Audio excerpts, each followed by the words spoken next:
Okay, so you're curious about what's going on in gaming, but let's be honest, keeping up with everything can be a bit much, right? Totally. Information overload is real. Exactly. So you've handed us this collection of online searches, and today we're going to dive straight into all the buzz around, well, a potential return to the Elder Scrolls, Oblivion. Hmm. Our mission here is simple.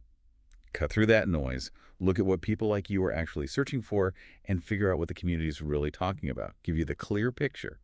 Right, and we've sifted through a whole stack of this search data, and, it really tells the story straight away. There's just this widespread interest. Okay. What's really fascinating, though, is how differently people seem to be imagining this, this potential re-release. It's not just one thing. Right, right. Let's unpack that a bit because, yeah, it's not just one simple idea.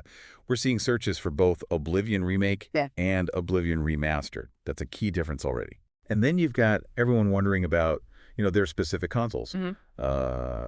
Oblivion Remaster, PS5, Oblivion Remastered Xbox, even Oblivion Remastered Steam. Yeah. It's clear people are picturing playing this on whatever they've got right now. And that difference you mentioned, remake versus remastered, that's super important, isn't it? It really is. A full remake, that'd likely mean, building it again from the ground up, maybe a whole new engine. Whereas a remaster, that's more about touching up the existing game, making it run better on today's hardware. So different levels of change people might be hoping for. Exactly. Some might want that huge graphical jump, remembering Cyrodiil but wanting it to look like, well, a 2024 game. Others might just want it faithful but smoother, the core experience they loved. And it's not just this vague hope either. A ton of these searches are about the when. Oblivion release date just keeps popping up. Mm-hmm. Plus things like, when does Oblivion Remastered come out? And even drilling down to specific versions, like Oblivion Remastered release date Xbox. People want a date. They want to know when they can jump back in. And the searches for Game Pass availability or PS5, that just underlines how important subscription services are now. Oh, for sure. People expect to access games that way. It's not just if it's coming, but how and when they can play it through those services. Okay, here's where I thought it got really interesting. Mm. People are already looking past just playing it. We're seeing searches for Oblivion Remaster Review. Already? Wow. Yeah, which kind of suggests this real eagerness for opinions, like even before any announcement exists. And then there's Oblivion Remastered Mods. Mods. And Oblivion Remastered Deluxe Edition.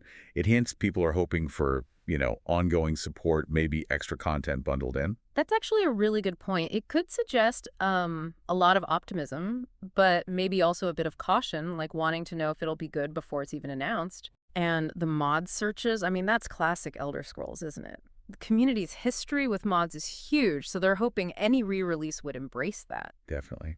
Now, let's zoom out just a tiny bit. We're seeing related stuff, too, like Skyrim, obviously, but also Skyblivion. Skyblivion. Yeah. For anyone listening who doesn't know, that's this massive fan project, basically rebuilding Oblivion inside the Skyrim engine. Incredible effort. And the fact that people are searching for that alongside potential official releases, it just shows you how dedicated the community is to this specific Elder Scrolls game.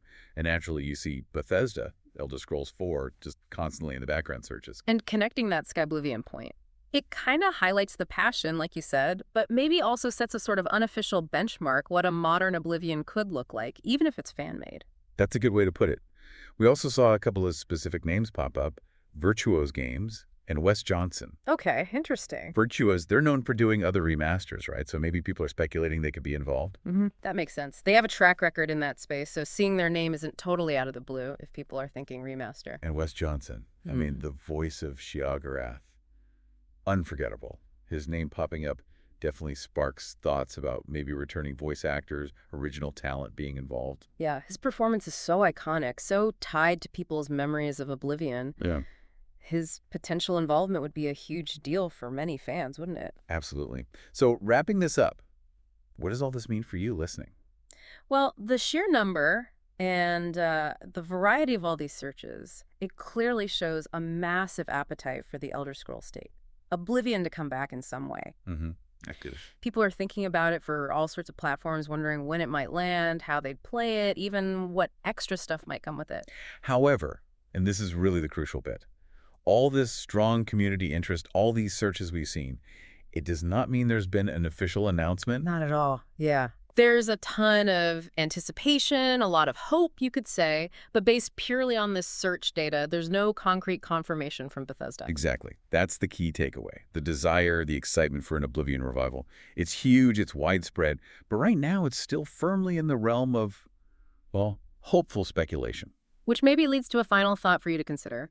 Seeing just how much lasting impact Oblivion clearly has based on all this buzz. What specific moments, what parts of that original game do you remember most vividly? What would you absolutely hope to see preserved or maybe even enhanced if it ever did come back? Yeah, something to think about. It really speaks to the power the game still holds, doesn't it?